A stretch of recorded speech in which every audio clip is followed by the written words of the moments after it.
এই যে পিচ্ছি মেয়ে, এত বড় লুডুস কি তুমি এই কাপের ভিতর ঢুকাতে পারবে? লুডুসটা ভেঙে তারপর ঢুকাও। আরে দেখো কত বড় পাগল মেয়ে, বললাম তো এভাবে ঢুকাতে পারবে না। যাও তোমার আম্মুকে ডাক দাও। এই তো মালকিন চলে আসে। মালকিন, তোমার এই বাচ্চা মেয়েটাকে লুডুস রান্না করতে দিয়েছো, ও তো কাপের ভিতরে লুডুস ঢুকাতে পারে না গো। হ্যাঁ মালকিন, তুমি দিকে আরো বড় বোকাচ্ছো দাও, লুডুসটা ভেঙে কাপের ভিতর ঢুকালেই তো হয়। আরে মালকিন, তুমি দিকে আমাকে আবার প্যাকেটের ভিতর ঢুকাচ্ছ, দোকানদারের কাছে আবার ঘুরে দিয়ে আসবে নাকি? হ্যাঁ আরে মালকিন, তুমি দিকে আমাকে আবার গাছের সাথে বেঁধে ফেললে কি আমার অপরাধ? আমাকে কি করবে? হ্যাঁ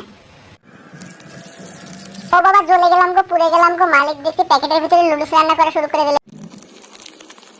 বাহ, মালিক দেখছি অনেক সুন্দর লুডুস রান্না করে ফেলেছে। এই বন্ধুরা, তোমাদের কাছে লুডুস কেমন লাগে তাড়াতাড়ি কমেন্ট করো।